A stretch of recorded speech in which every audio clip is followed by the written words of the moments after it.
കല്യാണം ഉറപ്പിച്ചപ്പോ എന്തൊക്കെയാ പറഞ്ഞിരുന്നത്? പഠിപ്പിച്ചോളാം, പൊന്നു പോലെ കൊടുന്ന നോക്കും, തൊള്ളെ പോലെ കൈയിട്ടാ കടിക്കാത്ത അമ്മായി വേണം.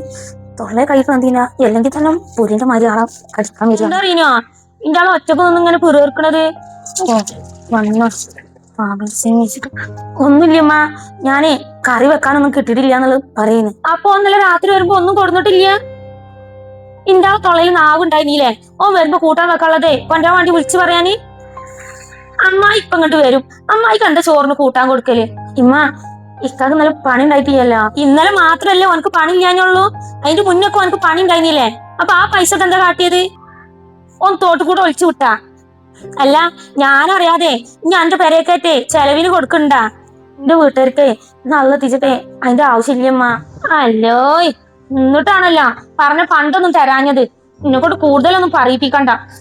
അമ്മായി വരുമ്പോത്തിന് എന്തെങ്കിലും കൂട്ടാൻ വെക്കാൻ നോക്ക്. ഓനോട് വിളിച്ചിട്ട് പറയും കൂട്ടാൻ വെക്കാളെ കൊണ്ട് കൊടുന്നരാൻ. ഞാൻ എന്ത് പാപം ചെയ്തിട്ടാണ് ഇതുപോലത്തെ ഒരു വീട്ടുകാരെ കയ്യിൽ ഞാൻ പെട്ടത്? ഇതിപ്പോ ജയിലും അല്ല, എന്നാലും വീടും അല്ല, ഒരു ഭ്രാന്താലയം പോലത്തെ ഒരു സ്ഥലമാണ്. തിന്നാനും പറ്റൂല, ഒന്നിനും പറ്റൂല. എന്ത് പാവാറപ്പ ഞാൻ ചെയ്തു കൂട്ടിയത് ഇങ്ങനെയൊക്കെ അനുഭവിക്കാൻ. വകക്ക് ഒന്നിനും കൊള്ളാത്ത പെണ്ണിനാണല്ലോ എന്റെ മകനക്ക് കിട്ടുകയും ചെയ്തത്. നാശം പിടിക്കാനായിട്ട് അലമാറ തുറന്നപ്പോ കാണും 4-5 കൂട്ട് പുതിയ പുതിയ ഡ്രസ്സ് ഓനെ കൊണ്ട് ഇടിപ്പിച്ച് വെച്ചിട്ട്. തിന്നാൻ വേണ്ടിയിട്ട് ഈ പെരയൊക്കെ കൊണ്ടുവരാൻ പറയാൻ ഓൾക്ക് എന്തോ മടി. അപ്പോൾ നാവിന് നീളം ഉണ്ടാവില്ല.